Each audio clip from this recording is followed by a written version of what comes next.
gravação para a gente iniciar. Pessoal, boa noite a todos. Queria agradecer muito a presença de vocês hoje. Em especial, gostaria de agradecer ao Pablo, que é o nosso convidado da noite, que logo mais eu vou apresentar para vocês mais a fundo. Mas eu queria também ter a oportunidade de agradecer os alunos do 8º semestre de Arquitetura e Urbanismo da Unesc, Faculdades Integradas de Cacoal, lá de Rondônia. Eles foram convidados para estarem aqui porque eles estão cursando uma disciplina muito interessante de projeto urbano, que geralmente nós não vemos nas grades curriculares dos cursos de arquitetura. Eu queria até pedir que a Camila contasse um pouco como que é essa disciplina, Camila.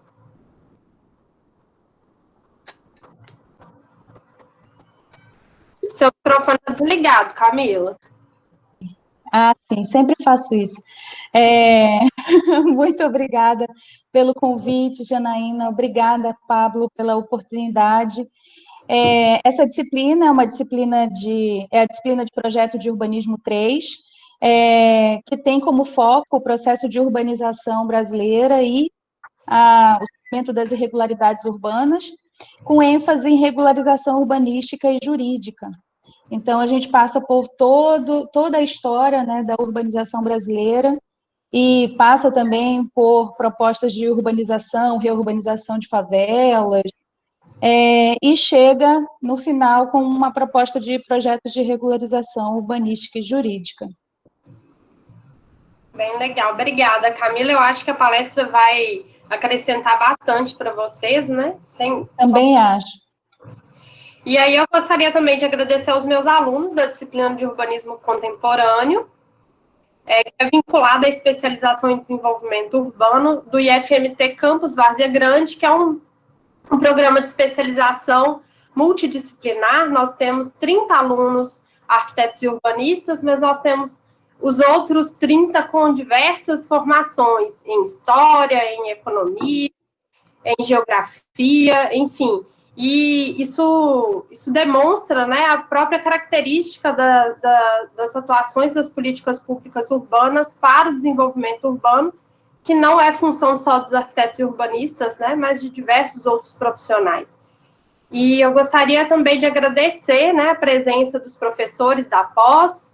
A Lívia também, eu acho que ia entrar, não sei se já conseguiu, que a nossa já está aí, que é a coordenadora da pós. E gostaria muito de agradecer a presença do Pablo. O Pablo, gente, eu poderia apresentá-lo dizendo que ele foi meu orientador de mestrado, né? Um super orientador, que eu digo que o programa Minha Casa Minha Vida me deu, né? Porque eu só fui orientada por ele porque quando eu entrei eu queria trabalhar com Minha Casa Minha Vida, e ele já estava desenvolvendo uma longa pesquisa sobre o tema com o intuito de contribuir para a melhoria desse programa, que é, sim, muito importante, né, para o acesso à moradia. O Pablo, ele tem graduação em arquitetura e urbanismo. Eu sempre digo que o Pablo é um argentino muito brasileiro já, muito carinhoso. Ele é arquiteto pela Universidade Nacional de Rosário, tem mestrado em Planejamento Urbano e Regional pela Universidade Federal do Rio de Janeiro e doutorado em Estruturas Urbanas, Ambientais Urbanas pela Universidade de São Paulo. E o Pablo é professor titular da Universidade Federal do Rio de Janeiro, trabalhando também no programa de pós-graduação em urbanismo, ProURB, de onde eu e Camila viemos, né, Camila? Sim, sim. O Pablo tem extensa experiência, gente, em projetos urbanos, projetos de urbanização de favelas, dentre eles o programa Favela Bairro, que é, então, a temática que ele vai abordar aqui para a gente, refletindo sobre esses 25 anos do Favela Bairro. Pablo, a palavra está com você, fique à vontade. Boa noite, Camila e Janaína. Realmente é um prazer estar aqui com vocês. Para quem... Bom, imagino que vocês sabem o valor que a Janaína tem, mas sempre foi muito bom sempre ter essa relação de orientação com ela. Eu digo que é uma das mineirinhas mais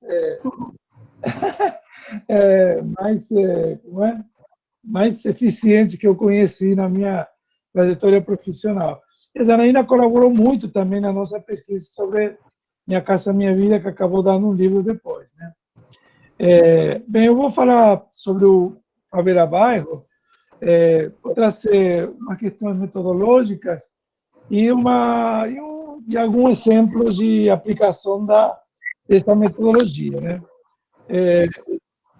Na realidade, assim, todo mundo acha que tem que mudar a favela, né? E esse é um ponto de partida, sem dúvida, importante, né? Mas, na realidade, o que fazer na favela depende do que foi feito. Isto é, a gente não parte do zero, mas de um grande acúmulo de experiências e políticas, né? Eu caracterizaria o Favela Bairro como um urbanismo corretivo. Isto é um urbanismo que parte da base de que existe um tecido habitacional consolidado na cidade e que ele faz introduções de algumas correções, mas mantendo basicamente a maior parte do tecido urbano. Em particular, para quem imagino você sabe, mas teve origem num concurso público de metodologias em 94, né? E com um mote de integrar a favela ao bairro, né? Complementar a habitação nas favelas com equipamento e infraestrutura urbana.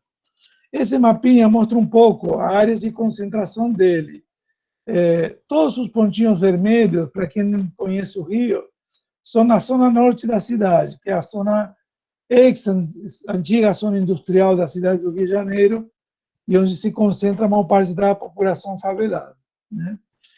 Deve ser entendida como uma política integrada de combate à pobreza, e também de uma política de recuperação de território para a cidade, né?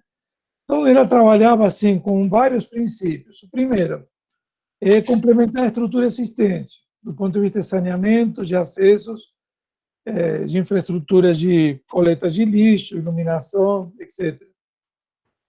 A questão da integração aos bairros, né? A questão da regularização fundiária e um ponto que é muito importante, que são os programas de geração de renda e desenvolvimento, dentro dessa ideia de um programa integrado de combate à pobreza, né? Basicamente, o seu objetivo era resolver o saneamento, água, esgoto, drenagem, coleta de lixo, a mobilidade interna, com aberturas de ruas e conexões, colocando equipamentos inexistentes no local, refiro a equipamentos esportivos, de lazer, creche, em alguns casos postos de saúde também, e com investimento em ações de geração de renda. A ideia que está por trás do Favela Bairro inicial é que, se você fizesse uma intervenção suficientemente efetiva, você teria um suporte para um novo pacto social produtivo. O que significa essa ideia de pacto social produtivo? Você teria condições de que as populações que estão nesse local pudessem ter um salto de qualidade na sua inserção social e na sua inserção econômica na sociedade. Por outro lado, assim, há uma lógica que é histórica das favelas, em que o espaço é fruto de acordos de uso de ocupação. Isto é, você não tem, como na cidade formal, uma legislação prévia à ocupação na favela. Ela são acordos que vão se renovando de alguma maneira, que vão determinando essa ocupação. E a terceira constatação, que é que na favela não há um espaço vazio. Isto é, qualquer pedacinho de espaço na favela, ou ele pode ser objeto de especulação, não pode ser uma possibilidade de um ganho imobiliário, etc. Então, é muito difícil você trabalhar na favela sem considerar esses três conceitos fundamentais, né? Dentro disso, os conceitos que a gente trabalhou no projeto urbano foram cinco questões. Primeiro, o trabalho dos nós de contato entre a favela e o bairro. Isto é, a favela, em geral, tem uma forma defensiva. No Rio de Janeiro, pelo menos, o que significa uma forma defensiva? Que os pontos de contato entre a favela e a cidade são pontos pequenos e muitas vezes escondidos, né? Então, esse ponto é um ponto de intervenção fundamental, que são as fronteiras urbanas, né? O segundo ponto é a questão da permeabilidade. Em muitos casos, por ter sido edificada sem um planejamento prévio, você não tem uma acessibilidade de viaturas, de coleta de lixo, de ambulância e tal. Então, você tem um território que é mais fechado em si mesmo, muito mais para ser caminhado e menos circulado com circulação automotor ou de caminhões, né? O terceiro ponto, a questões de infraestrutura, que são fundamentais, porque, na realidade, você está trazendo você fará depois uma regularização urbanística e fundiária, né? E a precondição para isso é que você tenha serviços de água, esgoto, drenagem, de coleta de lixo, num patamar equivalente aos que tem na cidade, né? Ainda, a ideia de colocar alguns equipamentos coletivos, né? O conceito que se trabalha ali é que você tem uma grande área habitacional, mas que, pelo fato de ter sido autoconstruída, não conseguiu edificar equipamentos que são praticamente equipamentos do Estado, isto é, uma creche, um centro de geração de renda, posto de saúde, etc., né? E também a importância de você valorizar os locais de encontros, de largos e praças que já tem no local, né? Vou dar um rápido exemplo, dois exemplos eu vou trazer, né? Esse é o primeiro caso de 95, Favela Bairro no Caju, né? E para vocês terem uma ideia, o bairro do Caju, ele é do lado da Avenida Brasil. A Avenida Brasil é uma avenida que conecta o Rio de Janeiro com o país inteiro, depois vira a, a BR-101, né, que atravessa o país inteiro, do norte a sul. E, então, é um lugar que está muito próximo de uma via de alta velocidade, mas é bem uma via de alta conexão metropolitana, né? E dentro dessa via se desprende um anel viário, que é essa rua Carlos Sei, né? E as favelas aparecem como, eu digo, como interstícios urbanos, isto é, o entre tecidos que são caracterizados por grandes glebas, né? Então, essas setas azuis marcam a favela Quinta do Caju, aqui nessa ladeira dos funcionários, e mais à direita, Parque São Sebastião. O que vocês veem atrás da ladeira dos funcionários é o cemitério do Caju. O que vocês veem do lado aqui, do lado esquerdo, da Quinta do Caju, que é essa, é um estaleiro Escavagima. Aqui uma instalação muito grande da aeronáutica, de informática, enfim, industrial. Toda essa parte daqui é área portuária. E esse bairro inteiro funciona como um retroporto, né? Quando eu digo que a favela é um interstício urbano, é porque a primeira coisa que salta à vista quando você olha uma foto como essa é que você tem, de um lado, um tecido muito denso aqui nas favelas, de um grão muito fino, e um tecido de uma escala gigantesca, gigantesca comparando com a favela, naturalmente, em ambos os lados. Então, a favela ela acontece, a verdade seria dizer, acontece nos espaços que sobram entre essas grandes ocupações industriais, né? Isso faz com que você tenha um contexto em volta da favela onde não tem uso habitacional, né? Então, no caso da ladeira do funcionário, do lado tem o cemitério, atrás o arsenal do exército, do lado de postos industriais e o hospital de leprosos, e a favela ela fica espremida dentro desse tecido, né? O resultado disso, aqui uma foto mais próxima, então você tem essa linha preta mais escura, o limite da favela, né? Desse lado de cá, embaixo, você tem depósitos de containers, o cemitério lá em cima, alguma instalação industrial do lado esquerdo. Isto é, você tem um lugar onde você não tem usos residenciais na proximidade. Então, essa ideia de integrar a favela ao bairro começa com esse questionamento, isto é, de que bairro a gente está falando? Integrar a favela com o cemitério, isso é possível? É quase que uma negação, né? Integrar a favela com depósitos de contêineres, de que maneira? Isso é impossível, porque são lógicas industriais totalmente diferentes. E o que a gente chega à constatação é que a favela está localizada no meio de um entorno que é extremamente agressivo, né? É um entorno de uso industrial que funciona durante o dia, à noite não funciona. É um entorno, em geral, de muros altos, sem circulação de pessoas, né? Então, é muito difícil pensar essa questão de integrar a favela ao bairro, quando o bairro, pelo menos no sentido convencional que a gente imagina, não existe, né? O que existe são outros usos, né? E o resultado disso é um pouco essa imagem ao redor do chão, né?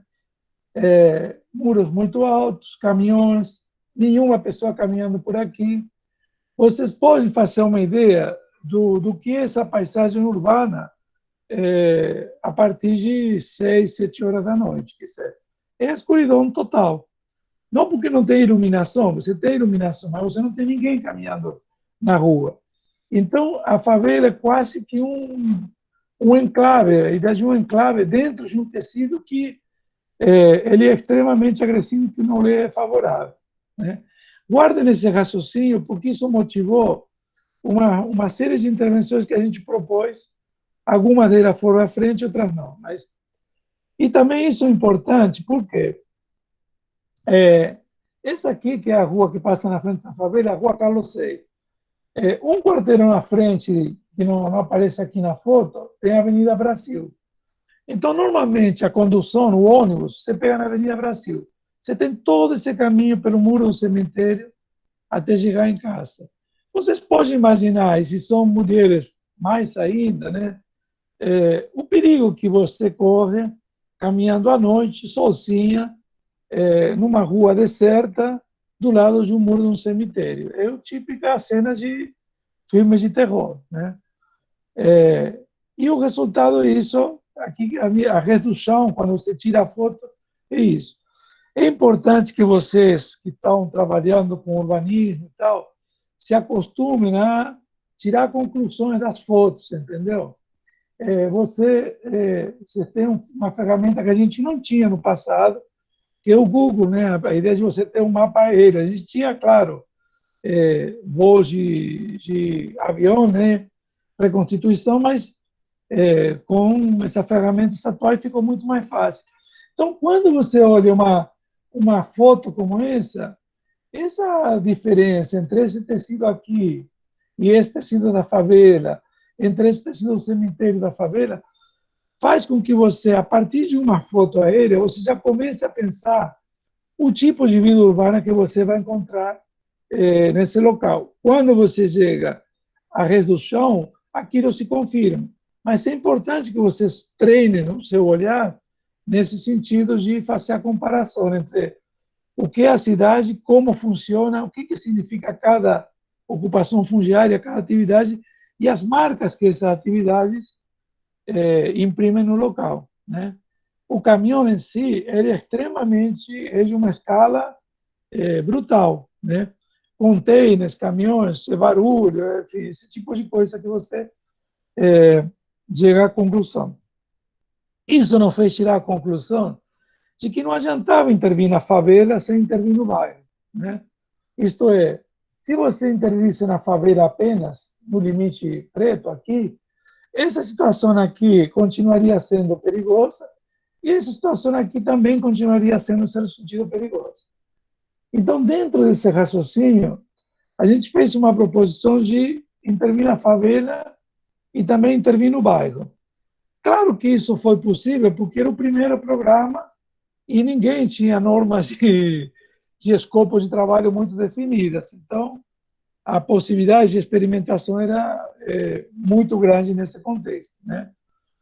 E nisso, o que é fundamental é a ideia de trabalhar o espaço de transição.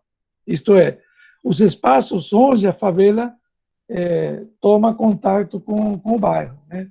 São espaços que também, em certo sentido, não têm um pertencimento direto nem à favela nem ao bairro. Isto é, são espaços de, por assim dizer, de transição, né?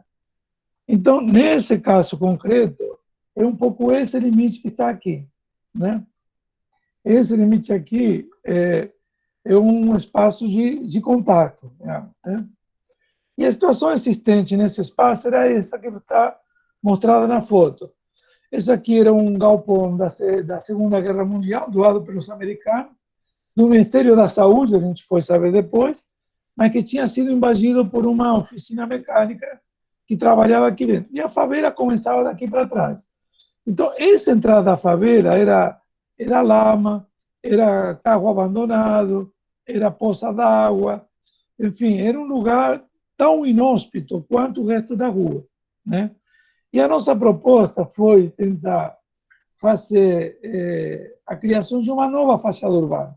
Isto é, se você tem uma rua que atravessa a frente da favela inteira, a nossa ideia foi fazer uma interrupção nessa tensão linear do espaço de uma rua, criando no meio dela uma praça, né?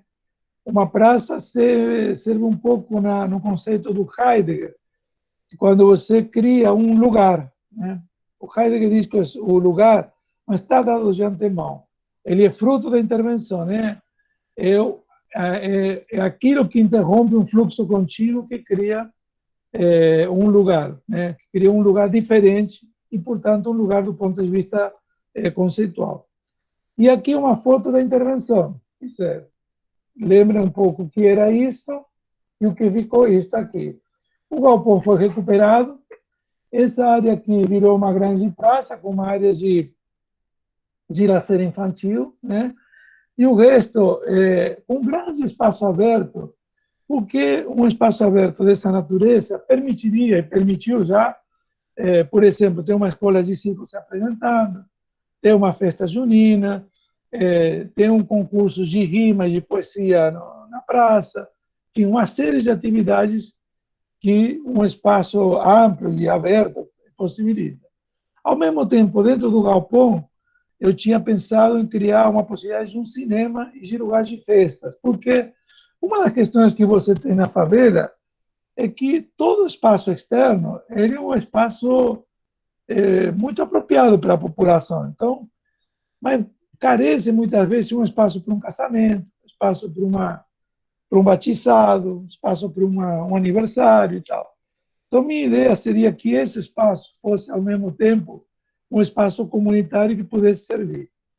A prefeitura depois não implementou o que a gente projetou, infelizmente, eles fizeram uma divisão meia de boxes para cursos de inglês, cursos de formação de mão de obra, que tem seu valor, sem dúvida, mas que não são exatamente a melhor solução para essa população.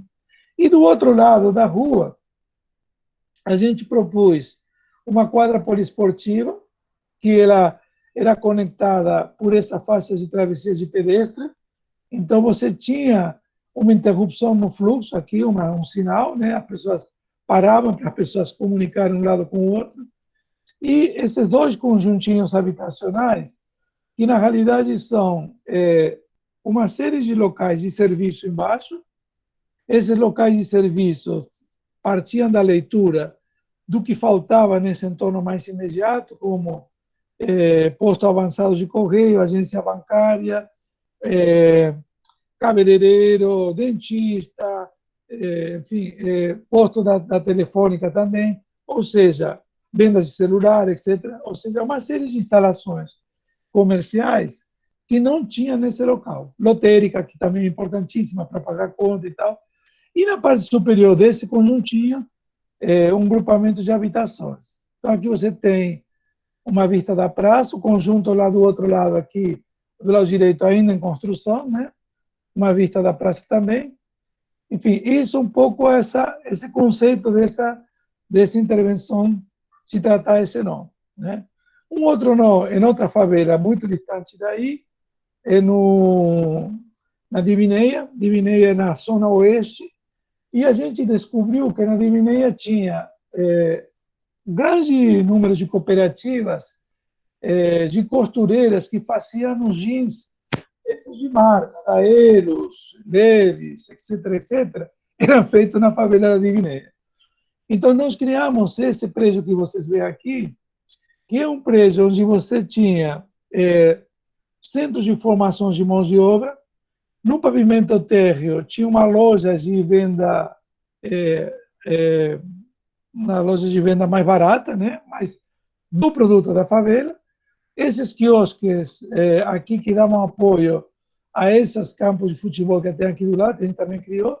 Ainda não tinha crescido as plantas nessa pérgola aqui, mas hoje em dia isso já está relativamente coberto. E essa arquibancada natural que a pessoa deitava aqui para ver o jogo de futebol.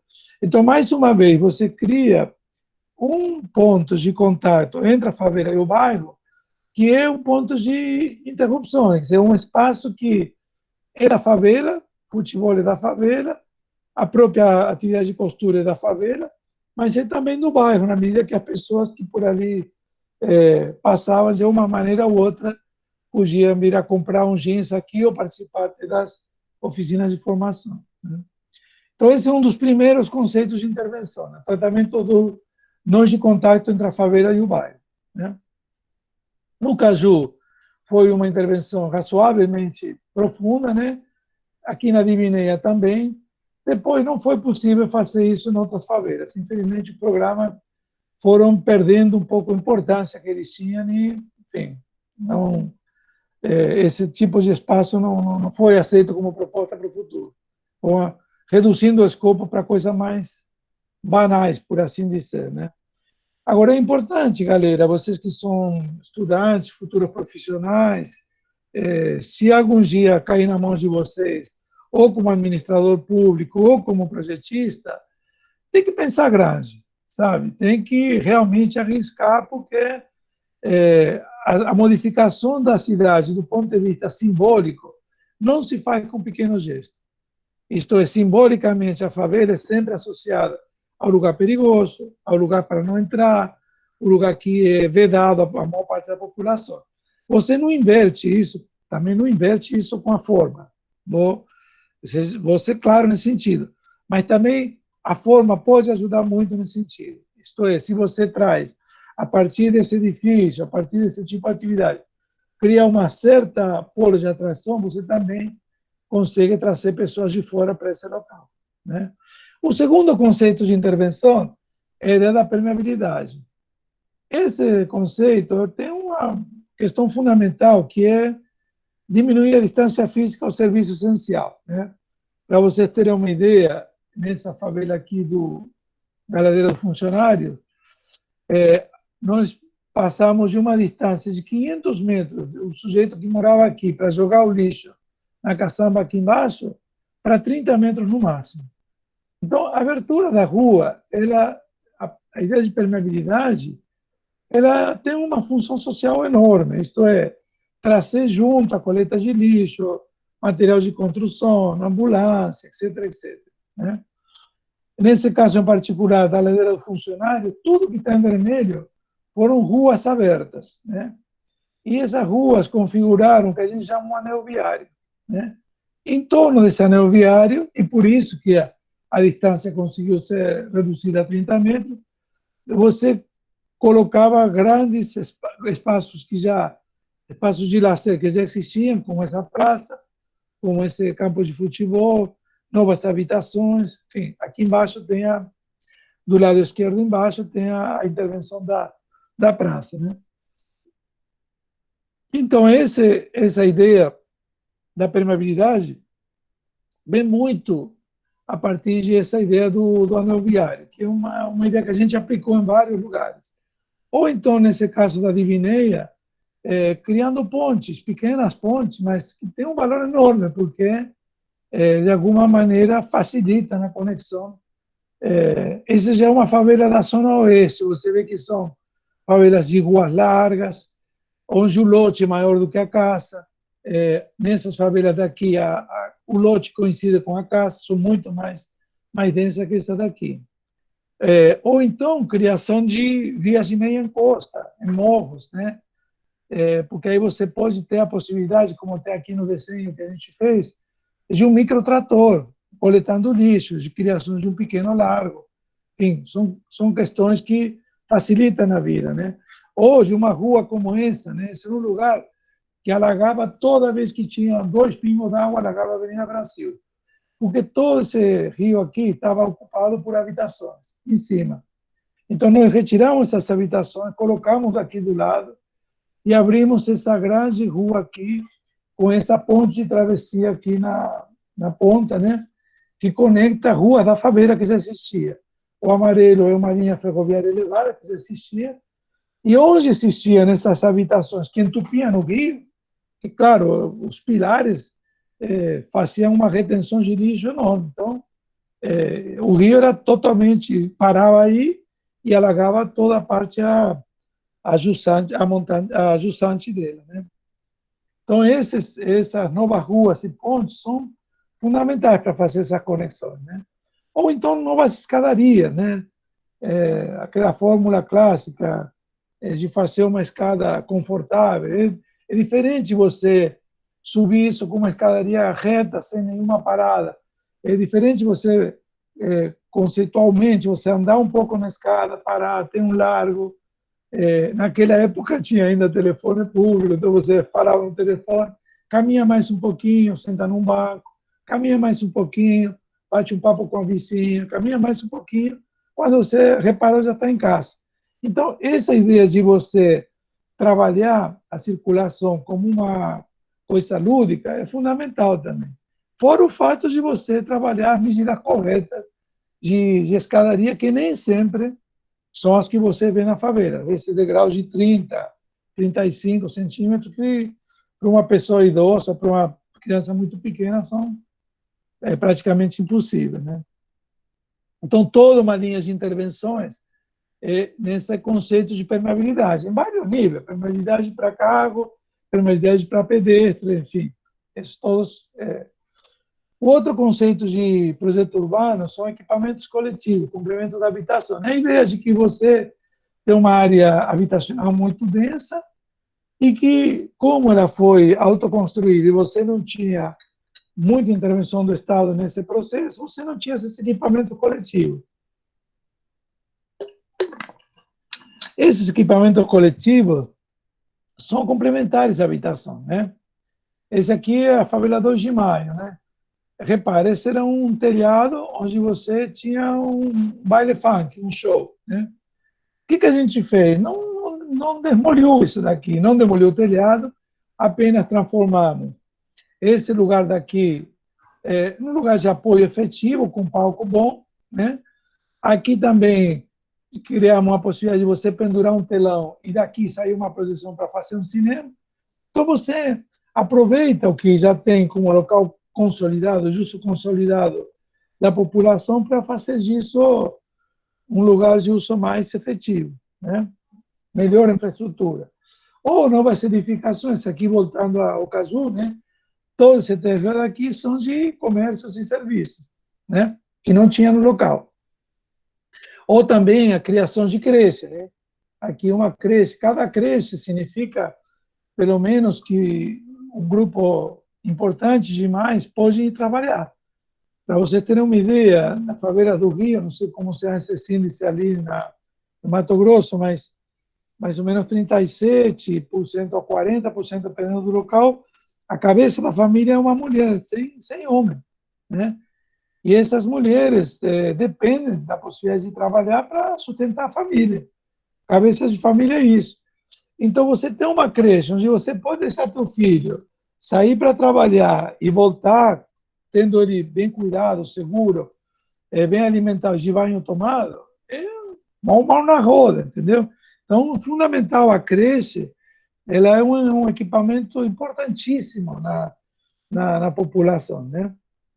Na população de baixa renda. Aqui mais uma creche no Morro São João, ali na Vila Isabel, né? Também mais uma outra creche em Madureira, Grota, né? Então, são vários exemplos de edificações que têm essa finalidade, né? Essas são da primeira fase do Favela Bairro. Depois, a gente pode fazer posto de saúde e também algumas outros tipos de edificações, né? O outro critério de projeto urbano são os locais de encontro, largos e praças. Isto é a ideia de que como disse, a vida na favela é muito externa, muito na rua, é muito nos larguinhos, entendeu? Que são assim, espaços, qualidades espaciais muito do urbanismo português, entendeu? Mas são lugares fundamentais, onde tem festa junina, procissão, etc, etc, né?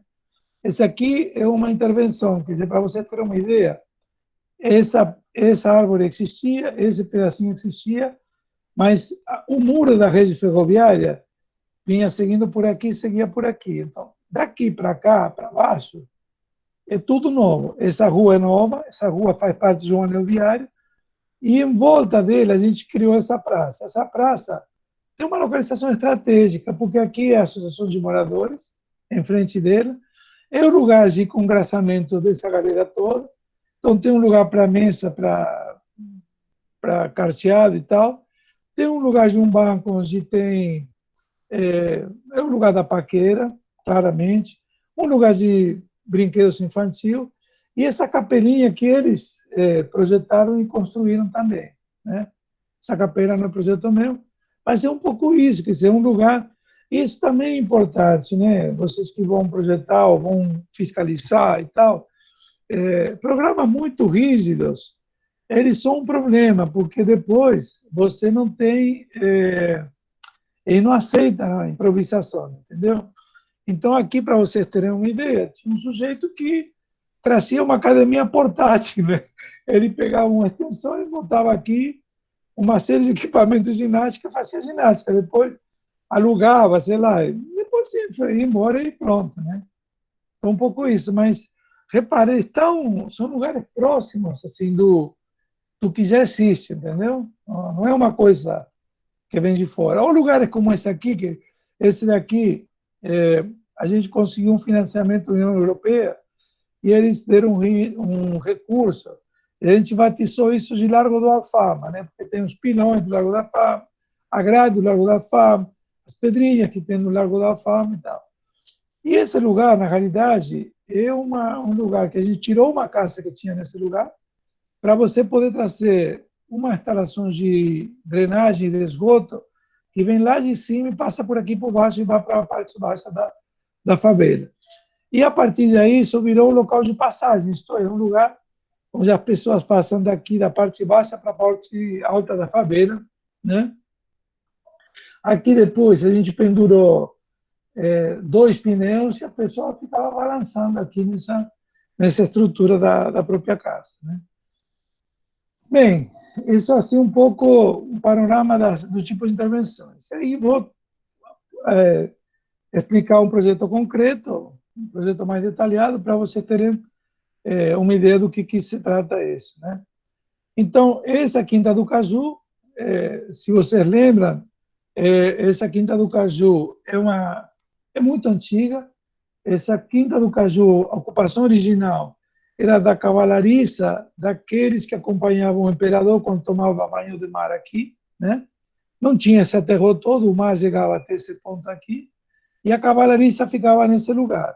E aos poucos, alguns soldados e tal que acompanhavam o imperador foram botando um pé ali e depois criou-se uma grande comunidade portuguesa da Ilha dos Açores, né? Nessa favela tinha uma palafita muito grande, que é um grupo aqui ocupando habitações em cima da água da Bahia, né? O que é muito ruim do ponto de vista sanitário. Então, nosso propósito de intervenção foi retirar a palafita, criar uma orla marítima, apoiar a atividade pesqueira que tinha no lugar. Aqui tem uma das mais antigas colônias de pescadores, né? Mas, ao mesmo tempo, criar um local reservado, protegido, isto é, não fazer disso um grande lugar onde qualquer um entra, porque isso também é uma demanda dos moradores, é uma coisa mais protegida, né? Então, para você ter uma ideia, a Quinta do Caju, aqui as palafitas, as grandes instalações industriais em volta, e a entrada da Quinta do Caju é por aqui, é uma entrada só por esse lugar, né? E aqui é sempre importante você, em qualquer projeto urbano, saber quem que define o problema da intervenção. Quem é o cliente do projeto urbano? Quem será o sujeito da ação, entendeu? Quando eu disse para vocês que a gente tem um cliente que é o Estado, é verdade, porque é o Estado que vai manter a creche, que vai instalar água, esgoto e tal. Mas também o cliente é os próprios moradores, porque, em certo sentido, a atividade da pesca é dos moradores, então o teu cliente também são as forças locais, né? E, ao colocar junto favela e bairro, vocês têm que pensar um pouco nisso, isto é, como que fica esse tipo de ocupação no seu contexto, né? É importante que vocês tenham ideia que o conceito de intervenção ela vem de uma leitura do local, mas também da história, né, do que é o Caju, que é o bairro onde está localizado, né, de qual é o problema do Caju, etc, etc, né? A planta baixa geral, já com as intervenções, é isso aqui. Aqui, mais uma vez, tinha um anel viário que chegava até aqui. Esta parte aqui é nova, assim como esse vermelho todo é novo. Aqui que tinha as palafitas nesse local, que a gente colocou uma grande praça, novas habitações e uma série de equipamentos para atividade pesqueira, né? Aqui mais ou menos um desenho resumo, né? Com a ideia de criação de nova residência por aqui, a ideia de ter essa rua circular, manter a colônia dos pescadores e ter a Praça do Mar com um importante equipamento. Isso num corte mais ou menos seria isso. Você tem a Ponte Rio-Niterói. Nós tínhamos a ideia de criar um grande farol aqui. O mirante era necessário uma caixa d'água, né? Então nós íamos aproveitar e fazer uma caixa d'água elevada. Em cima teria um mirante e um farol, que é importantíssimo para o navegador. Isto é, uma coisa que é uma referência para o que ele está navegando, né? Você sabe que chegou em casa quando enxerga a luz, né? E aqui a parte do novo aterro que a gente fez para a Praça do Mar, né? Então, aqui a creche, aqui os pequenos largos que a gente fez ao longo da... Aqui a Praça do Mar. A nossa proposta aqui era um farol de mais ou menos uns 20 e tantos metros de altura. Por questão de orçamento, virou essa coisa ridícula aqui, sem escala. E eles fizeram um farolete, digamos. Não fizeram um farol, eles fizeram um pisca-pisca, mais ou menos por ali, né? E criamos nessa praça também uma fábrica de gelo e uma série de depósitos para pescadores, para rede, para consertos de motores, para recuperação de embarcações. Quer dizer, uma série de equipamentos que ajudam na reprodução econômica dessa população, né? As habitações colocadas em volta da praça, então você não tem esse aqui, a habitação nova, esse aqui é existente. Não há, de fato, uma grande diferença entre eles, né? O tecido da favela é um pouco isso, é muito diverso, é muito colorido também, né? E, de alguma maneira, desculpa, e, de alguma maneira, o que a gente tentou fazer com essas novas habitações, que são muito parecidas, em certo sentido, com as do local, né? Essa das primeiras habitações, todas de madeira, da Ilha Açores, essa única que ficou, daquela época antiga, né? E, bem, o que é a Quinta do Caju? A Quinta do Caju é um lugar de moradia popular, basicamente uma favela, mas é um lugar de moradia popular, onde as pessoas, o que esperam, é muito isso daqui, quer dizer, tem um lugar onde sua diversidade tenha lugar, tenha espaço, onde tem o título de propriedade, nesse caso é a primeira favela que teve a regularização fundiária concluída. Essa pessoa que está aqui na foto, Dona Iraíse, ser uma portuguesa de um espírito muito ferrenho, né? Batalhador, né? Enfim, isso um pouco a isso, né? Mas, a partir desses programas todos, né? Eu acho que tem algumas questões que são importantes, né? Essa é uma citação do Ferrez, não sei se vocês conhecem, né? Um poeta paulista, né? Esse livro dele, Ninguém é Inocente de São Paulo, é muito instrutivo, né? São pequenos contos, muito duros, alguns deles, né? Mas o que ele está chamando a atenção é que existe vida real. Há muito tempo ninguém ouviu, filmes são vistos nesse local, livros são lidos, discos foram ouvidos, mas não entenderam o que queremos. Isto é, a ideia da dimensão simbólica é fundamental quando se lida com favela. E essa dimensão simbólica se traduz concretamente nas situações de hoje, onde muitos dos programas sociais foram abandonados, né? Hoje é uma má conservação dos equipamentos públicos, hoje não tem uma regulação estatal ou compartilhada, então você tem um espaço como esse. Nesse caso da Quinta do Caju, ele se mantém porque tem Dona Iraíges, mas se não tiver, aqui já tinha surgido uma habitação. Isto já tinha sido ocupado por alguém. Então, não tem nenhuma regulação estatal, nenhuma regulação compartilhada, né? Isso faz com que, em certo sentido, perdure o status da favela, né? O sujeito ausente nesse local é a própria, ou seja, nem o Estado, nem as organizações locais tomam conta do pedaço, né? E a nossa hipótese é que a permanência das obras está diretamente ligada à maneira como foram construídas as metodologias do projeto. Quando você identifica os atores, identifica aquilo que não é evidente no espaço, isto é, atividade pesqueira, tudo bem, é evidente, mas o que me fez fazer uma praça do mar nesse local foi enxergar que tinha um monte de gente que ia para lá na procissão do dia 2 de fevereiro, dia do mar, dia de Iemanjá, me fez ver que tinha um monte de gente que ia lá pintar a frente marítima, né? Então, a ideia de você ter uma praça, e além disso, bom, eu acabei projetando uma igreja para a praça, né? Que o pessoal pediu, né? Eu não construí, não foi construída pelo programa, mas a comunidade local se virou para construir uma igreja. Então, a procissão sai daí, né? A festa junina se faz daí. Isso são formas de ocupação do espaço que evitam que você tenha uma ocupação especulativa. Já quando você chega com uma suficiência de diz, eu sei o que é bom para você, fatalmente você vai produzir espaços que não vão ter uma longa vida útil, por assim dizer, né? Então, na realidade, minha hipótese é que não basta projetar e construir soluções.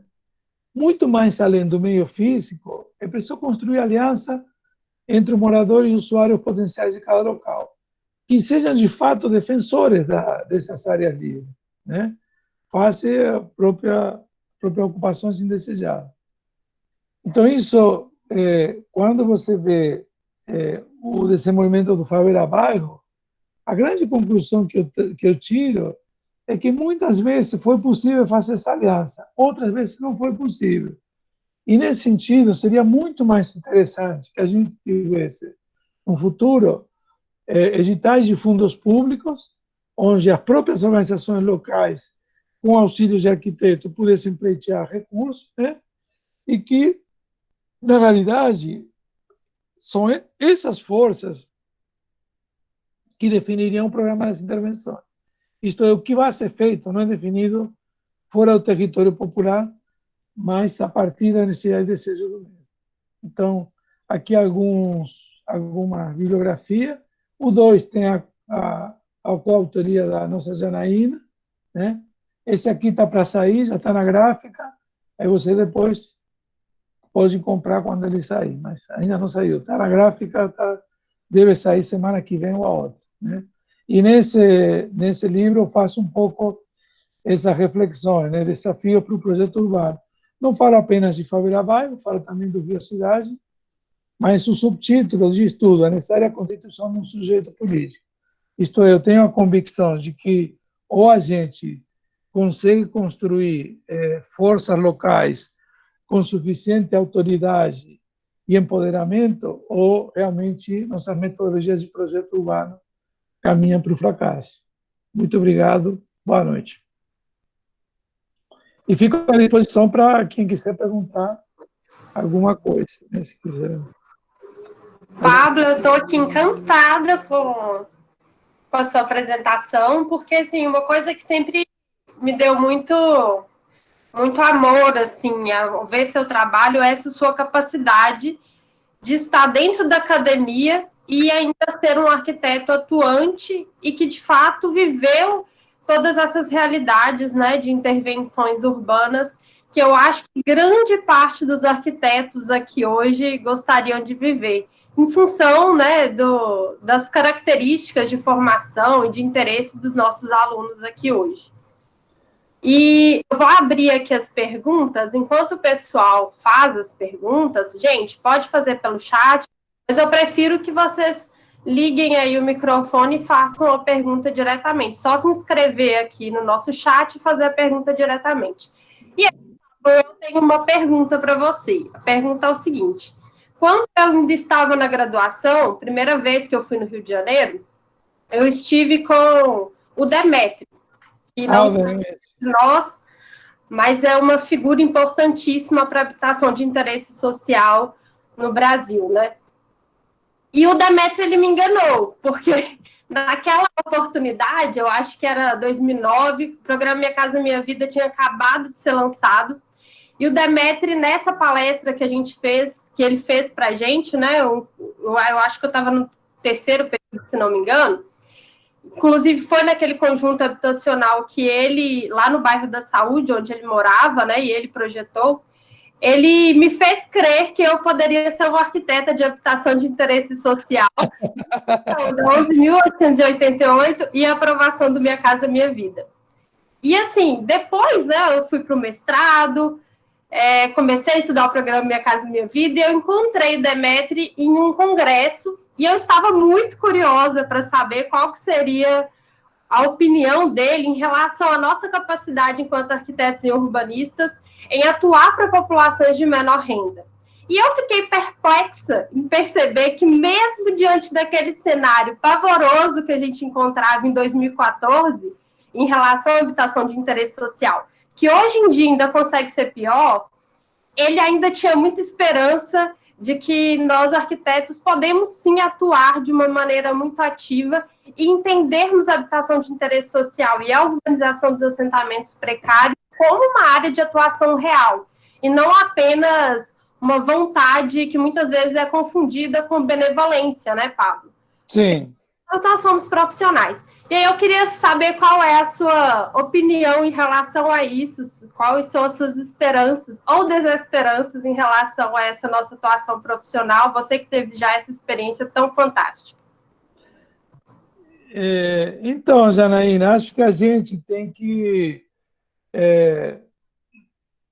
correr para onde é possível. Na realidade é isso, né? Depois que... Não sei se você estava aqui quando a gente fez o trabalho lá no Morro do Alemão. Acho que não, né, Janaína? Eu estava... Não, né? Você tinha ido, né? Tá.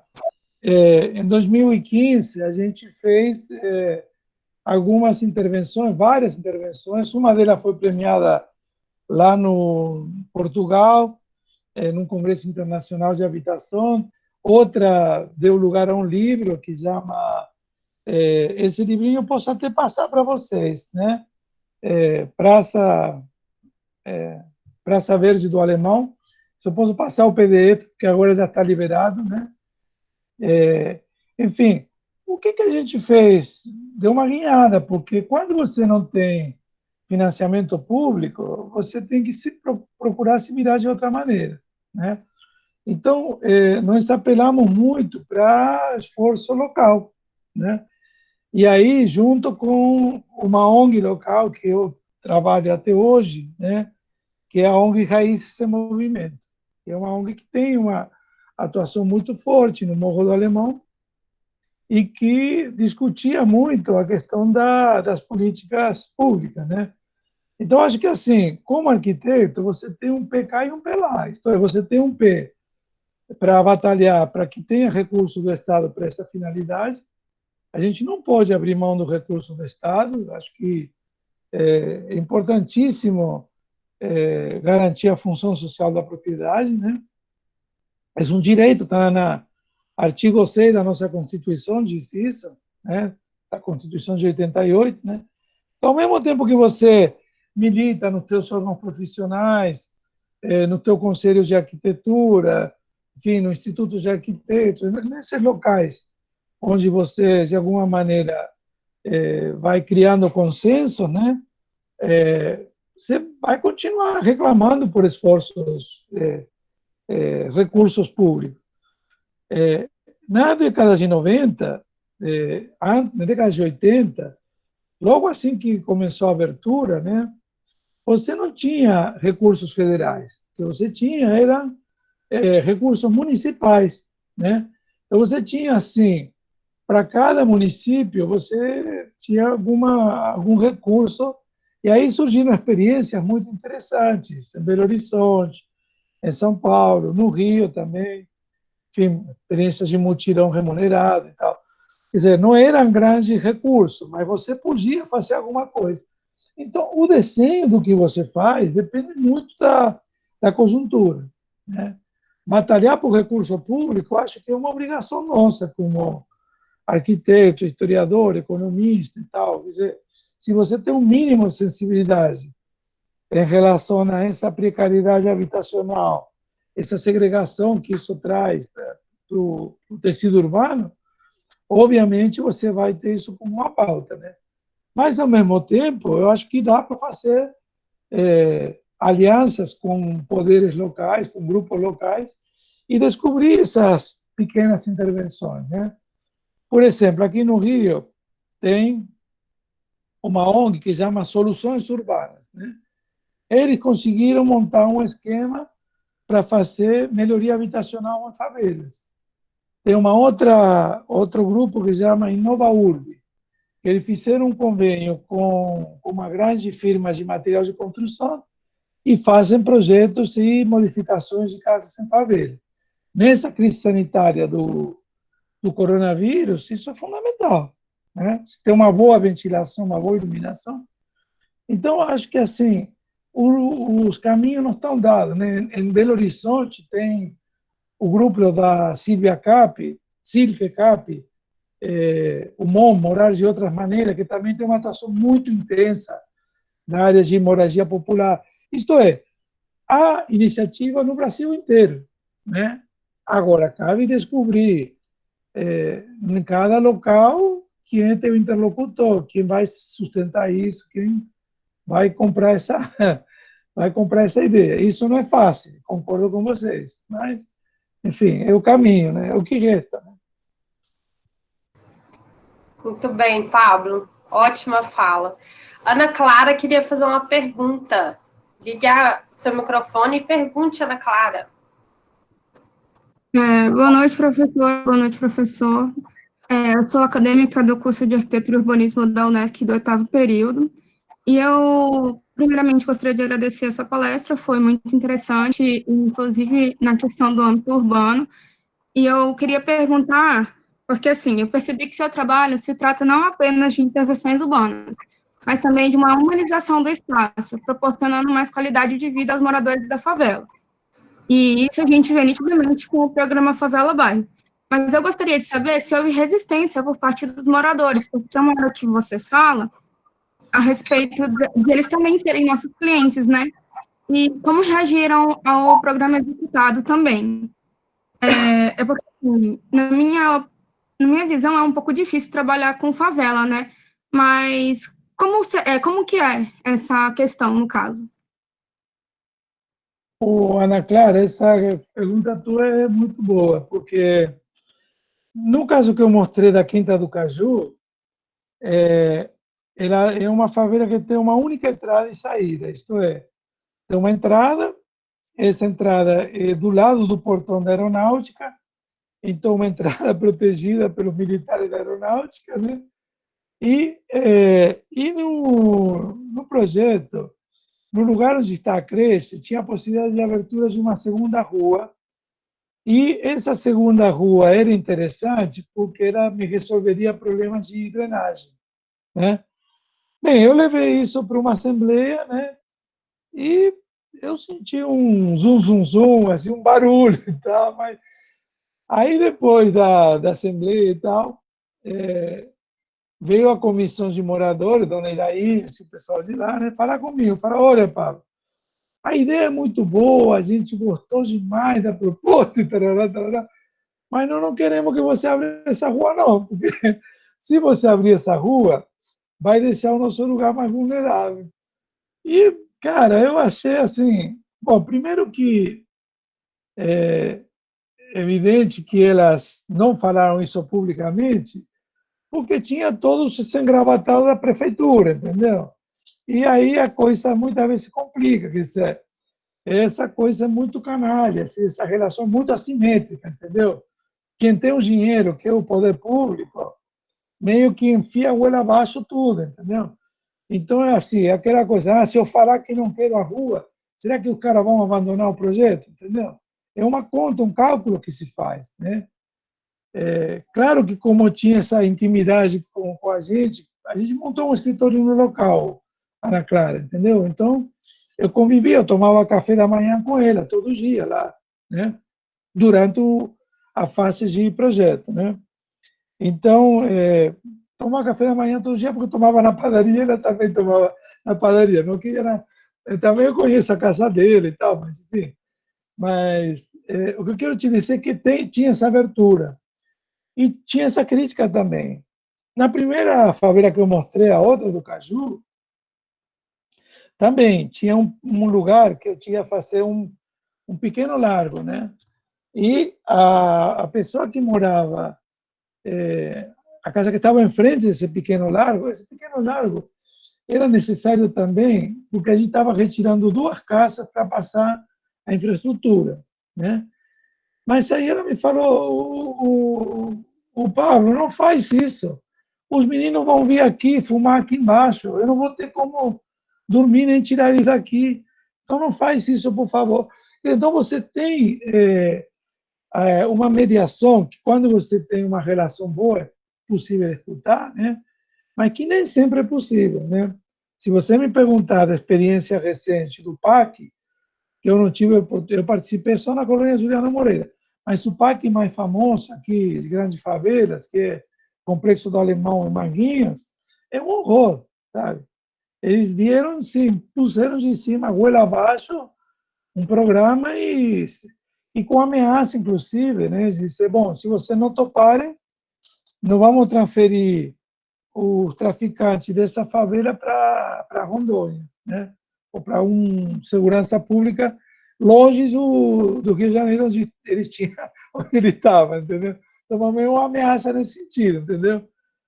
Imagina o que essa pressão faz com o morador local.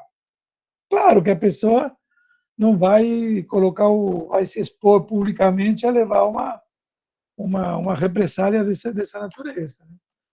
Então, essa questão do diálogo, do programa, era muito importante. Por isso que eu digo, hoje em dia, eu acho que é muito mais importante você construir esse laço com quem é teu cliente de fato, porque o poder público vai lá, põe o dinheiro, fica um tempo e depois vai embora, entendeu? Agora, quem que fica lá permanente? O cara que mora lá, entendeu? Então, é com ele que você tem que estabelecer essa aliança, essa cumplicidade para poder fazer coisas que realmente sejam de valor. Senão, é gesto formal, entendeu? É coisa para inglês ver. É mais ou menos por aí. Eu concordo com o seu posicionamento, obrigado por me esclarecer, e eu também achei super interessante o seu trabalho, então, muito obrigada e parabéns também pelo processo, porque eu achei legal ver como se desenvolve e como se dá essa questão de conversa e de diálogo entre você e a pessoa de fato que vai estar ali. A professora Camila e a Janaína, que também já foi minha professora, elas costumam sempre dizer para a gente, não adianta você projetar sem você saber quem vai usar, e se vai ter eficiência. Então, é muito interessante a gente saber que você teve esse diálogo com eles, porque é uma coisa ficar na teoria, agora na prática é totalmente diferente, e é legal ver isso se aplicando. Muito obrigada. Muito bom, Ana. Leve essa máxima para sempre, entendeu? As faculdades, muitas vezes, quando você não tem duas boas professoras como a que você tem a sorte de ter, né? Muitas vezes fica muito com o espírito do arquiteto modernista, entendeu? Que vem, que faz o programa da cabeça dele, não entende a importância dessa escuta, né? Dessa questão que é um viés da antropologia, fundamentalmente, né? né? Assistente social também tem um pouco isso, sociólogo também, mas a origem mesmo é a antropologia, quer dizer, entender que o outro é diferente de você, né? Isso não é fácil, entendeu? Não mesmo, né, Pablo? É. Não mesmo. Nós estamos com algumas pesquisas aí de processos participativos, que também é um grande desafio, né? Porque você chamar as pessoas para participarem em processos de intervenção urbana, seja lá qual seja, pode ser o mais simples possível. É difícil porque também as pessoas têm necessidades muito imediatas, né, de alimentação, de vestuário. Você chamar as pessoas para participar já é algo muito difícil. Então, precisa de ter um diálogo muito próximo da comunidade que está sendo atendida para, de fato, ter sucesso nesse tipo de intervenção. E é um dos desafios do projeto de intervenção em favelas, sem dúvida. Quem mais? Camila, depois o Marcos. Boa noite, Pablo. Muito obrigada, viu? Muito obrigada por compartilhar com a gente sua experiência. O meu mestrado foi a respeito das remoções na época dos mega-eventos. Eu trabalhei especificamente com a favela da Providência, que estava recebendo um morar carioca, que na realidade não estava dentro do escopo do morar carioca de verdade, né? Recebeu o nome de morar carioca, entrou ali naquela leva morar carioca, mas não era quem fez o projeto, não fazia parte das equipes que foram selecionadas pelo concurso e tudo mais. Então, a experiência do projeto na Providência não era uma experiência muito interessante. Por exemplo, havia uma proposta muito grande de remoção, remover metade da favela. A favela da Providência, para todos os alunos, os meus alunos eu já falei um pouco, mas ela está no centro da cidade, ao lado da Central do Brasil, né, um lugar, uma das primeiras favelas, né, a teoria, há uma controvérsia, mas fala que foi a primeira favela, né, enfim, e foi construído um teleférico na única área de lazer da favela, que era a quadra, né, o local de encontro, o local do baile funk, que inclusive foi construída na época do Favela Bairro. E aí eu queria que e eu sempre falo com os alunos sobre a vontade política, né? A falta de vontade política faz com que muitas coisas não se realizem como deveriam ser, como, por exemplo, a participação popular no desenvolvimento do projeto, esse tipo de coisa. Eu não sei qual é a sua relação com o morar carioca, mas você poderia falar um pouco sobre essa vontade política, o quanto que ela interfere no desenvolvimento do projeto? Acho que é importante a gente entender que você falou mais atrás que o poder público é nosso cliente também, mas muitas vezes a gente idealiza, como no caso do Farol, algo que é interessante, e o que chega a ser construído é algo completamente diferente do que a gente estava propondo, não é? É um pisca-pisca. Não é?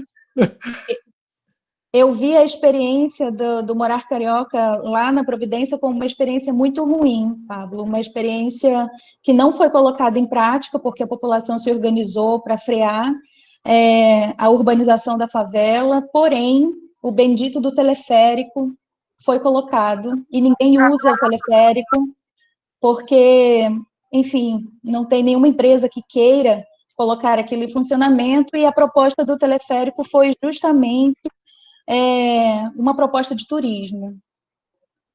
O que você poderia falar para a gente a respeito disso tudo que eu disse? Camila, essa, quando eu falei da última fase do PAC, também a Providência se encaixa nisso, entendeu? É interessante porque isso são grandes capitais, né, internacionais que percorrem a América Latina inteira, né, e ficam vendendo equipamento, né? Isso é do interesse das empreiteiras, ou seja, o teleférico ou outro sistema não tem relação com a demanda Ele poderia ter outras soluções, poderia ter 500 soluções diferentes, né? Por exemplo, um elevador Lacerda, né? A Janaína falou do Demetri. O Demetri, lá no Cantagalo, tinha proposto um elevador com habitação acoplada, né?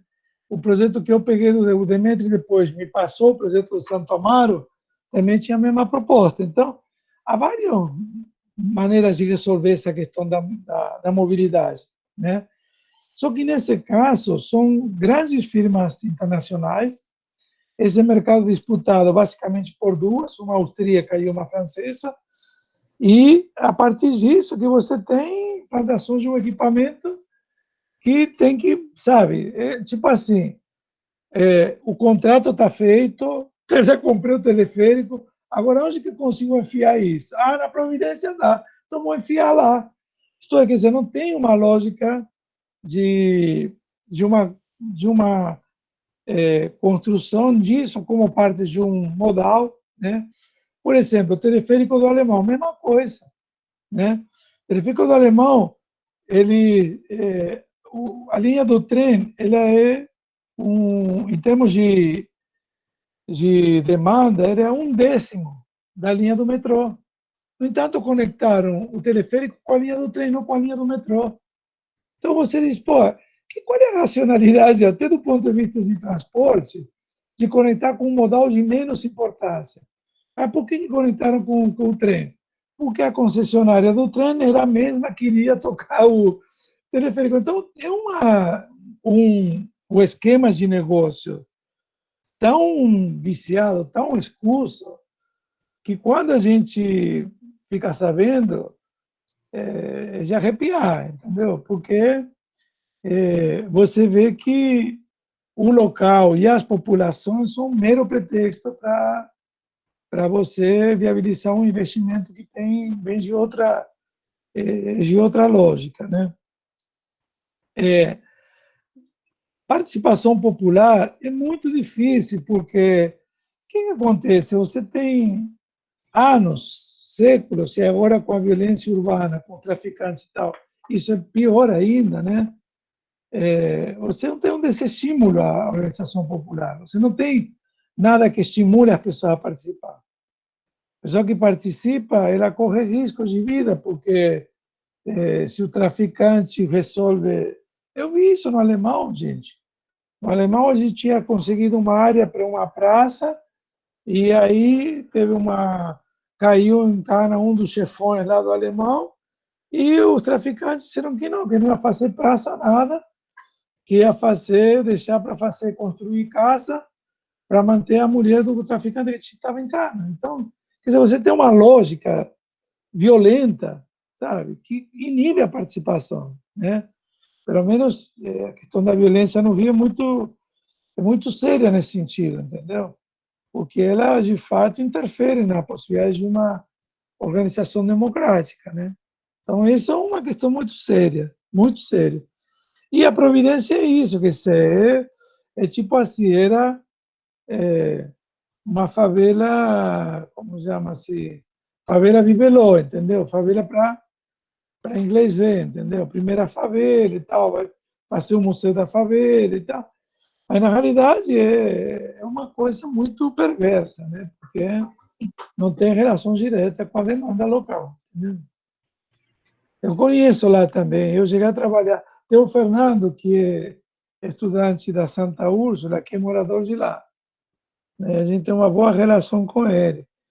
E, bem, ele é uma das vozes que se opõe, mas não é fácil, entendeu? Sim, sim. Obrigada, Pablo. Só para eu complementar, gente, só para eu não me perder aqui, não perder, digamos assim, a pergunta em si, você poderia falar um pouco sobre isso tudo que eu perguntei era dentro da metodologia, né, do Moratório, Sim. que tinha uma proposta de participação popular, tinha uma equipe que seria contratada para fazer essa interface, etc. e tal, né? E praticamente nada desse programa foi colocado em prática. Você tem algum exemplo? E as remoções também foram não foram realocações no mesmo local, mas remoções, e você trouxe exemplos interessantes de participação popular, mesmo que de algumas pessoas apenas, né, de algumas vozes dentro do Favela Bairro. O Morar Carioca, a gente ganhou o concurso, tem uma publicação do Morar Carioca, mas depois eles se esqueceram do concurso, né? E aí ele virou um programa das grandes empreiteiras, né? Então, a metodologia que tinha sido proposta, inclusive com uma figura que estava à frente disso, era o Itamar, né? O Itamar Silva é morador do Dona Marta, antigo, militante, fundador da Associação de Moradores e tal. Mas ele também foi deixado de lado, entendeu? Não, tudo que era previsto não foi feito, né? Então é realmente uma pena isso, porque eu tenho uma avaliação do PAC, e ali nessa avaliação do PAC tem uma avaliação do Morar Carioca. Inclusive, a gente trabalhou com esse guarda-chuva Morar Carioca num projeto que já estava em andamento na colônia Juliana Moreira, mas que é totalmente diferente do que eles fizeram depois. Assim, me refiro em outros lugares, né? Na Providência, na Manguinhos e tal, né? É verdade, uma metodologia que era interessante, porque o Favela Bairro, qual é a limitação do Favela Bairro? Que ele deixava intervir no limite interno da favela. Essas intervenções que a gente fez para fora foi porque foi a primeira fase, mas depois eles cortaram isso, entendeu? Essa coisa de passar por outro lado da rua nunca mais foi possível, né? Não permitiram mais isso, né? Então, e essa é uma limitação do Favela Bairro. Então, essa ideia de pensar a favela no seu entorno é interessantíssima, metodologicamente correta, mas da maneira que foi feita é de uma violência enorme, né, Camila? Acho que isso, e ainda associado a essas remoções, né? Porque, de fato, dos princípios do Favela Bairro era limitar a 5% as remoções e no mesmo local, né? Você não podia tirar mais do que 5%. E depois vieram, a época do Eduardo Paes, teve tantas remoções quanto teve na época do Lacerda, para você ter uma ideia, né?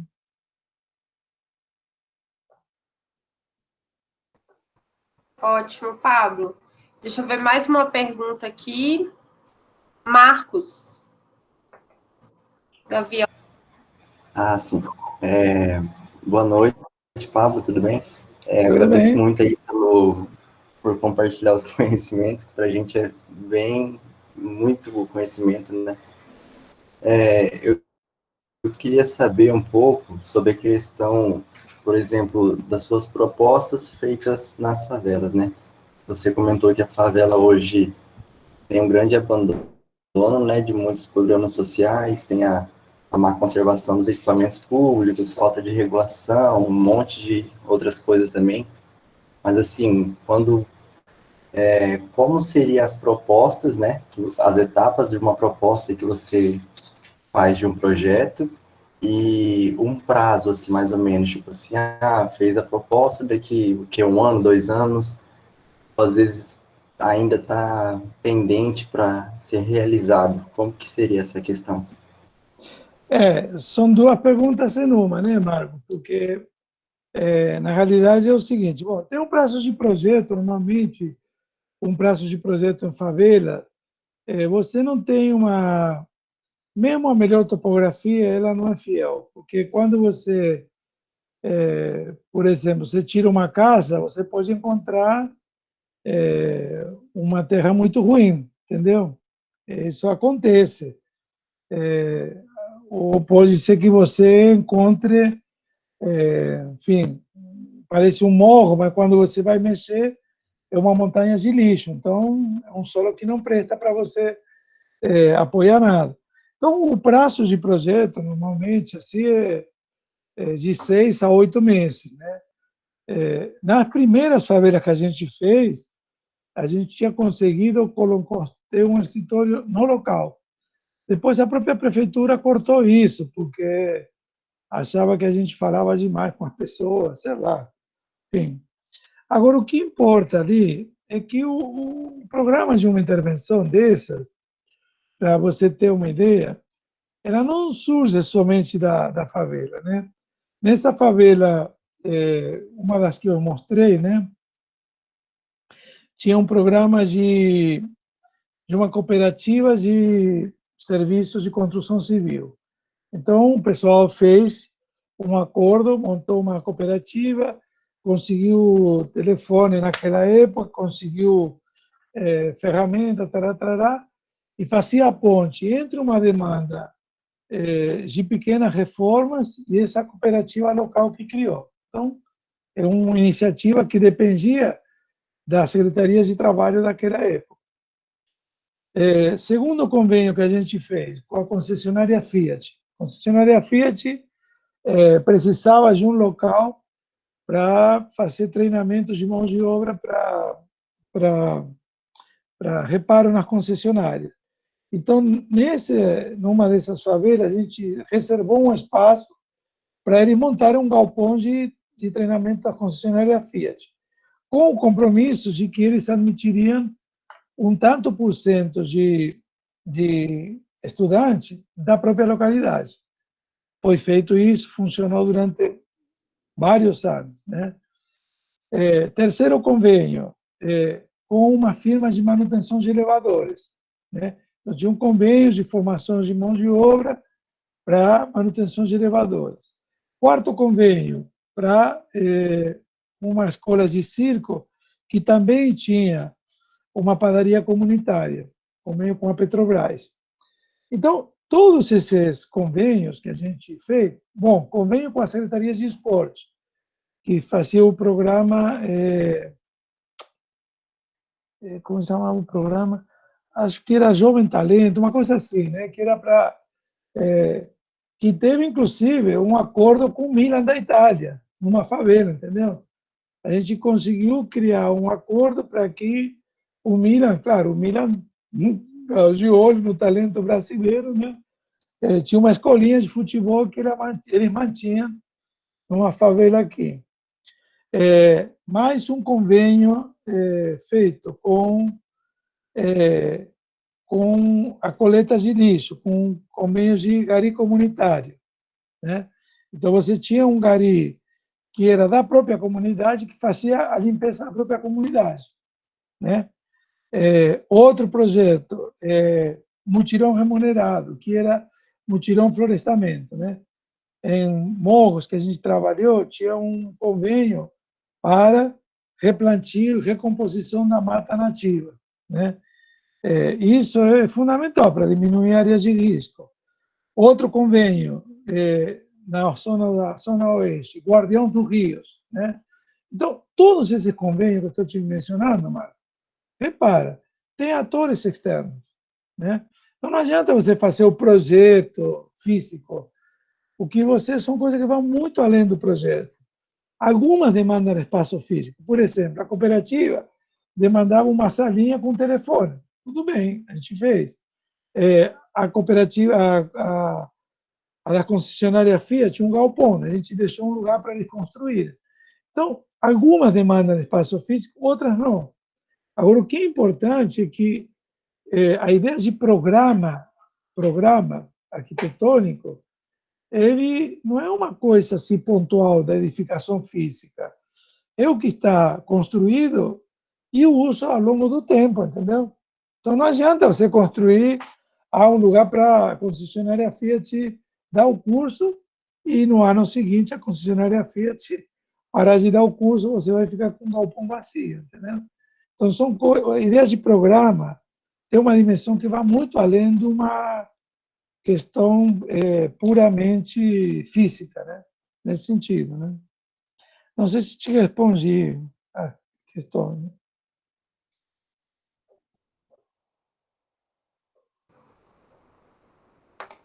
Respondeu, Pablo. Deixa eu ver quem mais. O Helder. Boa noite a todos. A minha pergunta tem a ver mais sobre a engenharia financeira para esses processos de realocação. Por exemplo, aquelas casas que estavam ali onde é o rio, aí foram realocadas para a lateral. Então, nós estamos com um processo de regularização aqui na cidade que eu moro, né, em Lucas do Rio Verde, só que fizemos toda a infraestrutura, asfalto, esgoto, drenagem, com execução própria do órgão público, só que a gente fica um pouco inseguro quando se trata de realocação e de intervenção nas residências. Como que seria o processo para isso? O endereço é sempre muito delicado. Você está lidando com as pessoas, muitas vezes cresce o olho da pessoa também, entendeu? Tem gente que acha que vai virar rico por... Tem vários casos, por exemplo, a gente tinha um limite de 5%, né? Vamos supor que isso desse 30 residências. Claramente eu construí 30, entendeu? Eram construídas 10 ou 20, no máximo, 15 no máximo, e o resto recebia o dinheiro e alugava na própria favela ou migrava para um outro local. Então, tem essa coisa especulativa que está sempre rondando a vida das pessoas. Isso é difícil mesmo, né? Os únicos processos onde isso deu certo para mim foi na universidade. Na universidade tem uma vila residencial, né, que era uma vila dos antigos moradores das ilhas da cidade universitária, e que a gente fez um processo de regularização fundiária. Dentro desse processo, tinha umas 10 casas que estavam num nível muito abaixo do grade e que alagavam toda hora que tinha uma coisa, né? Então, aí, nesse caso, se teve muita participação, a gente fez um levantamento de cada casa, vimos qual era a área original, então a gente viu que tinha 3 tamanhos de lote, né? E 3 tamanhos de casa por sua vez. Então, o produto que a gente ofereceu nesse trabalho na vila residencial no FRJ, que foi construído com recursos da Petrobras naquela época, era adequado, era similar a que o cara tinha onde morava. Então, se o cara tinha um lote de 40, ganhava um lote de 50, mas se a casa tinha 20, ele ganhava uma casa de 30, sei lá. Então, ele tinha um ganho adicional de lote de casa, né? A gente tinha terreno para fazer isso, naturalmente, e funcionou bem dessa maneira. E também porque foi financiado a fundo perdido pela Petrobras. A Petrobras tinha uma dívida com o governo do Estado de compensação ambiental, e nós descobrimos esse recurso de compensação ambiental que podia ser aplicado na universidade, e aí corremos atrás, com um acordo com a Petrobras, chegamos a ter esse fundo, entendeu? Esses são fundos de compensação ambiental. Outras vezes, defensorias públicas também, ou Ministério Público, costumam ter fundos de compensação ou compensação ambiental, ou compensação trabalhista. Enfim, são fundos que muitas vezes podem ser aplicados para esse tipo de coisa. Agora, se você não tem um recurso para construir habitação, e você fez infraestrutura básica, né, pode trabalhar com a ideia de algum crédito para construção, ou sistemas de mutirão remunerado, que barateia o custo da construção. Isso depende muito dessa engenharia financeira, depende de como você vai conseguir recursos. Estamos passando um momento que está muito difícil, né, Word? Poucos anos atrás, eu tinha fonte mais constante de financiamento, com Minha Casa Minha Vida entidades, ou, enfim, alguns outros programas até de urbanizações de favela, né? Que tinha, assim, várias cidades, né? Então, isso, às vezes, hoje em dia complica mais, né? Complica mais. Mas, enfim, tem que procurar a volta. Não sei se te respondi, porque isso depende muito do contexto em qual você está trabalhando, entendeu? por exemplo, a ideia, o lote urbanizado, teve os programas do Profilurb, no final da década de 70, que era isso, era lote urbanizado. Você tinha o lote embrião, você dava o lote e o banheiro. E o sujeito construía o resto, entendeu? Construía ao longo do tempo, né? Então, tem vários modelos, né? Óbvio, o melhor é dar a casa completa. Se conseguir, melhor ainda. Mas, se não conseguir, enfim, acho que sempre tem essas alternativas. Agora, o que é fundamental nisso, cara, é o diálogo, sabia? Você realmente está falando com as pessoas e ter um pouco essa participação para resolver a questão, entendeu? Não sei se te respondi a tua demanda, que era muito específica, né? Não, tranquilo, professor, respondeu sim. Então, a alternativa é buscar parcerias mesmo e conseguir recursos, às vezes, que estão esquecidos aí, né? Sim, por exemplo, o pessoal lá de São Paulo, da Usina é um grupo que trabalha com habitação popular, assessoria. Foram eles que me falaram do recurso do Ministério Público. Eles fizeram várias intervenções com recurso de compensação industrial, compensação ambiental, entendeu? Quer dizer, a empresa é multada. No lugar de pagar em dinheiro, para uma coisa, ela paga com serviço, paga com material, paga com outra coisa. Entendeu? Aí é tudo arbitrado com a justiça, isso, não é fácil conseguir. Beleza, obrigado. Agora, tendo alguma prefeitura no meio que compre isso, fica muito mais fácil. Eu, por exemplo, quando fui para o reitor da universidade, eu fiz um acordo com a justiça para trabalho voluntário de pessoas que estavam cumprindo pena em regime semiaberto. Então, eu tinha assim, um monte de serviço que fazia, que as pessoas faziam. Claro, ninguém sabia que o cara estava cumprindo plena, ninguém sabia de nada, mas nós fazíamos vários convênios.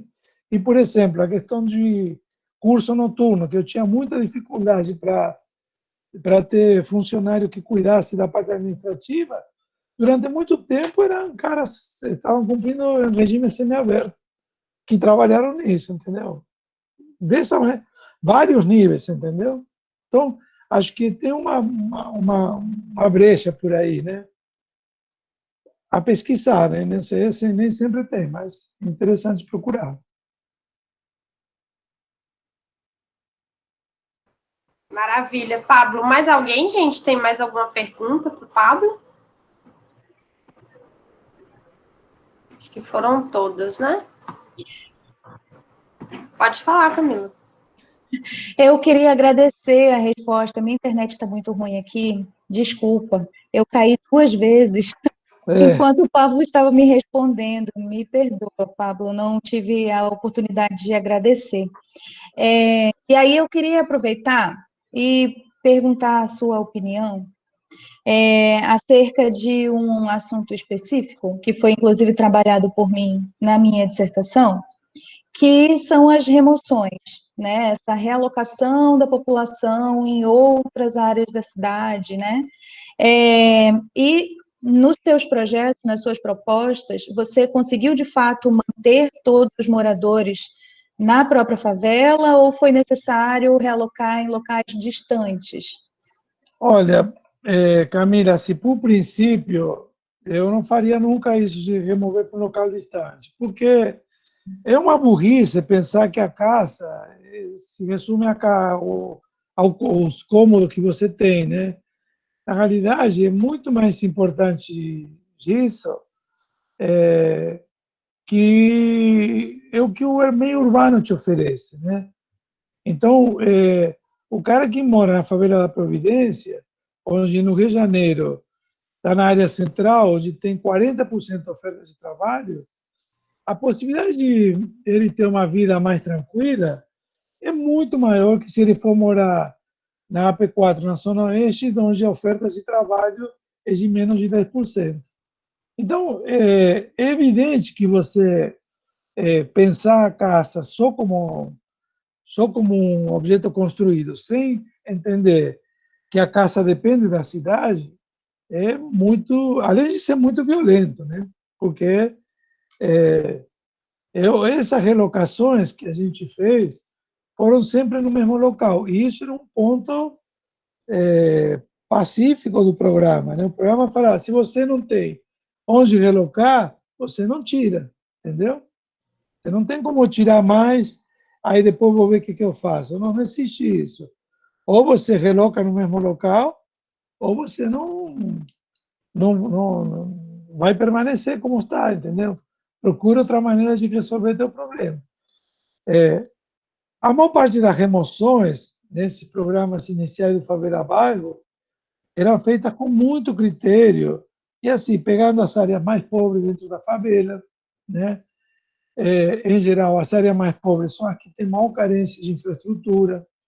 Então, quando você remove uma pessoa, reloca, tira do local e bota no local próximo, você abre a possibilidade de passar infraestrutura, né? Em geral, é o conceito de intervenção integrada, isto é, você trabalha com várias intervenções ao mesmo tempo, né? Água, drenagem, esgoto, enfim, pavimentação e tal. Então, eu sou absolutamente contrário a esse tipo de tratar a população como se fosse uma coisa, entendeu? Pessoas não são coisas, são seres humanos, com uma história de vida que os levou muitas vezes, a viver em condições muito precárias, mas não é porque a pessoa, sabe, é vagabunda, não trabalha, então é uma coisa, é um objeto deslocável. Isso é muito canalha, entendeu? Aliás, a história das remoções mostra que 90% dos que foram removidos depois voltaram para o lugar onde tinham sido removidos. Então, é uma grande bobagem, né? Sim, Mas Pablo. eu sou frontalmente contra isso, Camila. Muito obrigada pelo seu relato, obrigada por reforçar, a minha ideia era exatamente essa, né? Reforçar a importância de manter a pessoa naquele local, onde ela já construiu relações, Tá. onde ela A já gente tem... eu trabalho com uma antropóloga, amiga minha, a Eugênia, e a Eugênia tem um texto que é fantástico, chama Caças e Economia na Favela. É um trabalho de pesquisa que ela fez, ela morou na favela durante muito tempo, né?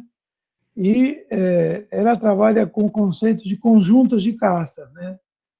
O que é o conceito de conjuntos de caça? Que você não tem uma caça isolada. A diferença da caça de classe média, que mais ou menos é isolada, a caça da favela era parte de um conjunto, onde você tem uma série de relações sociais que ajudam na reprodução social e econômica, né? Então, como é que isso se traduz? Alguém que toma conta de uma pessoa idosa, ou de uma criança pequena, alguém que empresta algum alimento que faltou, ou alguém que vende fiado, ou alguém que tem uma vendinha e que, entendeu? Então, tem uma rede de solidariedade que faz a ideia de que você não é uma caça individual, não é um número como a SNH costuma fazer, mas é um conjunto de caças, né? Então, se você tem um olhar atento para a favela, você não poderia nunca relocar individualmente.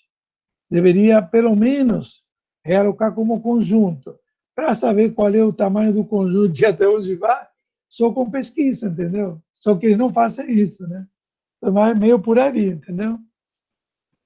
Sim, Pablo, muito obrigada. Obrigada mesmo. E esses conflitos, né, Pablo, ficavam muito latentes para a gente quando nós realizamos a pesquisa do Minha Casa e Minha Vida, Sim. nos conjuntos habitacionais que receberam pessoas de várias favelas. Em comparação com a remoção que aconteceu lá no Alemão, que na verdade foi quase uma realocação, né, porque ficou bem contígua à área da favela, em que todos os moradores eram provenientes da mesma favela, as relações sociais elas se constituíam de uma maneira muito mais fácil do que lá na Zona Oeste, né? Então ficou bem... Sem dúvida, sem dúvida. Não, e isso cria uma situação de enorme violência, né? É complicado mesmo, é verdade. Eu Pode falar.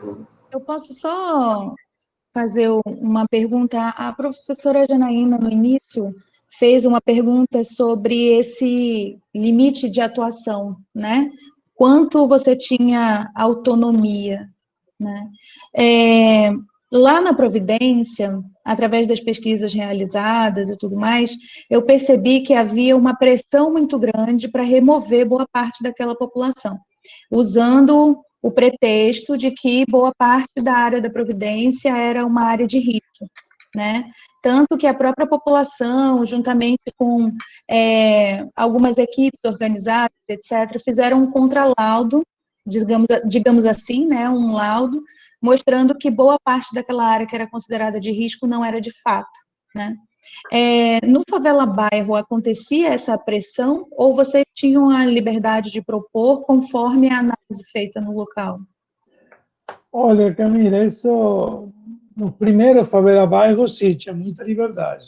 Isto é, a gente tinha essa questão de... No Favela Bairro inteiro, na primeira fase, nas duas primeiras administrações, vamos dizer, do César Maia e do Conde, a gente não teve problema. Na terceira administração do César Maia, já a coisa começou a mudar de tom, né? Mas, mesmo assim, não ao ponto de se transformar num processo de remoções como teve no Parque Favela. Né? Nunca chegou a esse ponto, né? Nem teve pressão nesse sentido, né? O que aconteceu foi assim, que o programa virou menos ambicioso, entendeu? Então, ao contrário de você ter mais necessidade de relocação, você tinha menos, porque era menos intervenção que se fazia, entendeu?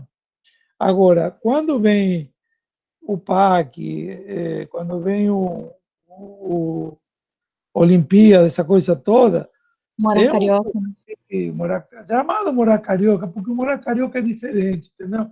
Se você lê a metodologia do concurso, não tem nada a ver com que eles pegaram o nome, fantasia, e usaram para isso, mas não tem nada a ver mesmo.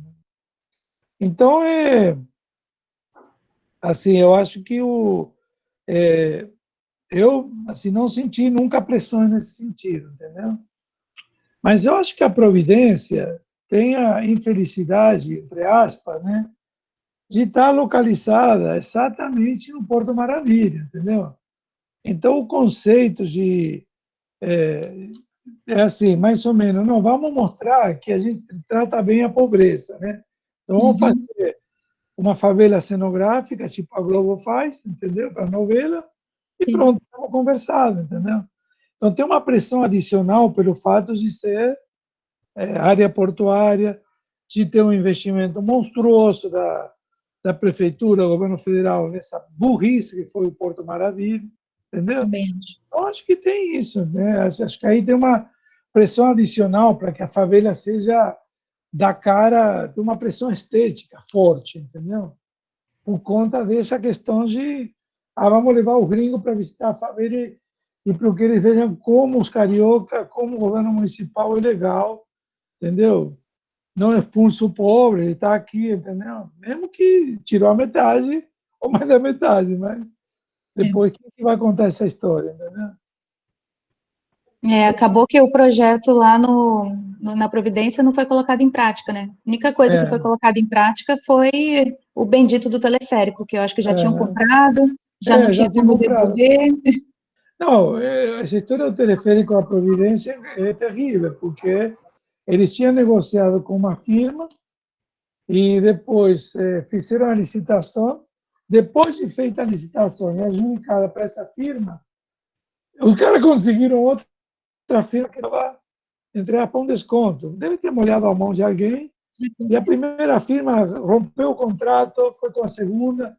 Se você pegar e analisar o contrato desse teleférico, é uma novela daquelas, ali.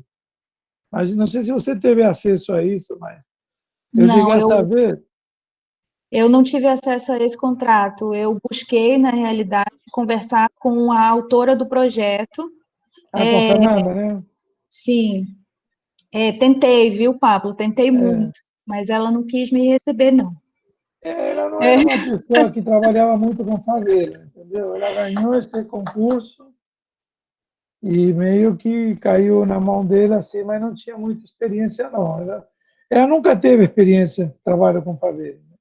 Isso é um Então, problema também, entendeu? eu conversei com o secretário da época, Quero que evitar, né?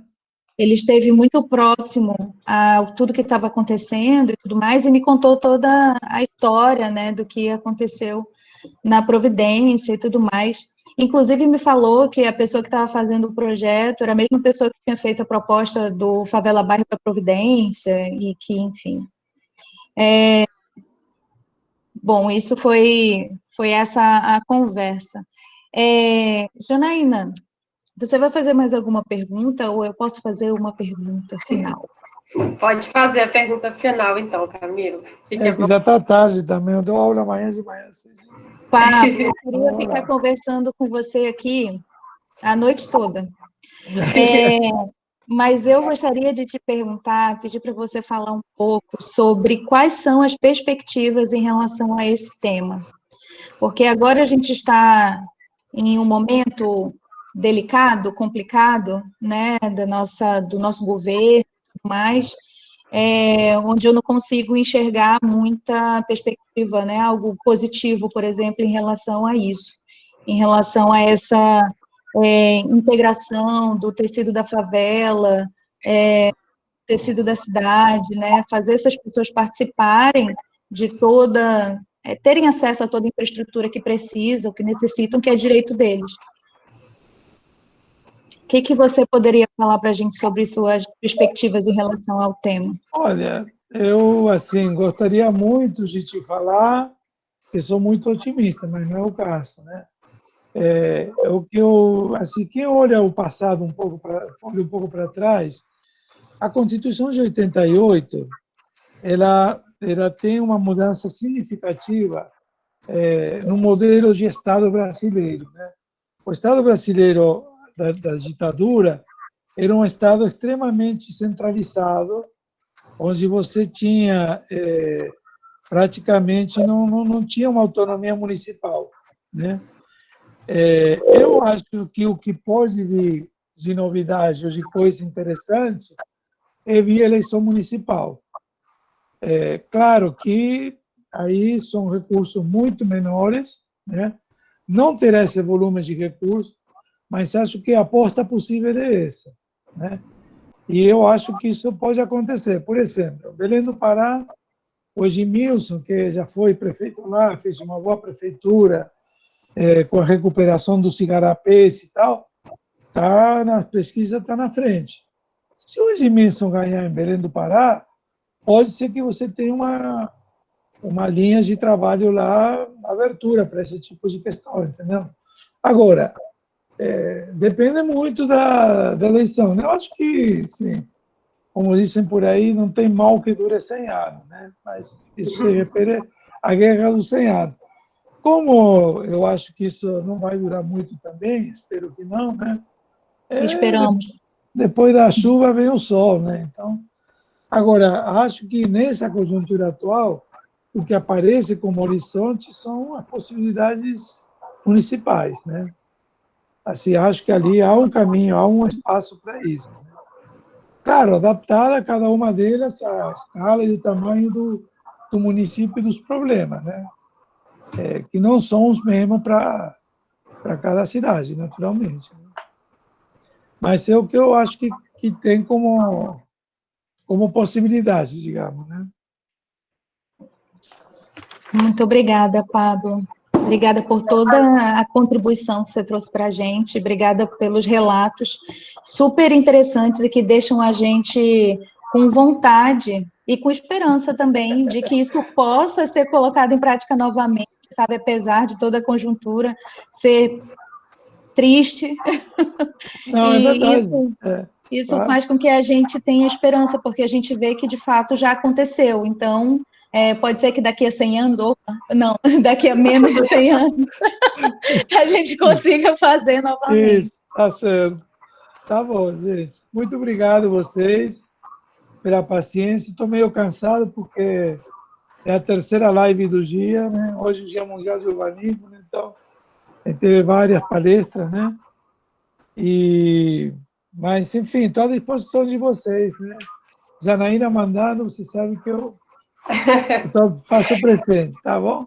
Ai, Pablo, muito obrigada. Gente, lá no Rio já quase 10 da noite, né? Então, São 10 da muito noite. obrigada. De Aí, verdade. que oração, Janaína? 8, quase 9, quase 9. Ah, Estamos você uma podia... hora a menos. Tá Eu certo. só tenho a agradecer mesmo as suas palavras, o compartilhamento das suas experiências. Eu sou, assim, uma fã do seu trabalho e espero que tenhamos outras oportunidades aí de nos encontrarmos no meio acadêmico, né? Eu acho muito, muito bom essa troca de experiências. E essas favelas que você citou, né, a Ladeira dos Funcionários, a Quinta do Caju, foram as primeiras favelas que eu visitei, que eu conheci quando eu fui. Claro. E assim, foi objeto de trabalho da nossa primeira disciplina do mestrado, eu acho, com o Sérgio e com o Flávio. E para mim é muito legal ver essa perspectiva sua, né, que trabalhou lá, e ver como aquele espaço está diferente hoje em dia, apesar dos pesares, e apesar, né, de todo o sucateamento depois de tantos anos. Claro. Muito obrigada mesmo, Pablo. Gente, obrigado. pode falar. Não, boa noite para todos vocês. E, bom, a gente repete a reunião em outra oportunidade, tá bom? Muito obrigado mesmo, tá? Tchau, tchau, gente. Beijo grande para vocês. Beijo, Tá? tchau, gente. Beijo Tchau. grande. Até mais. Tchau.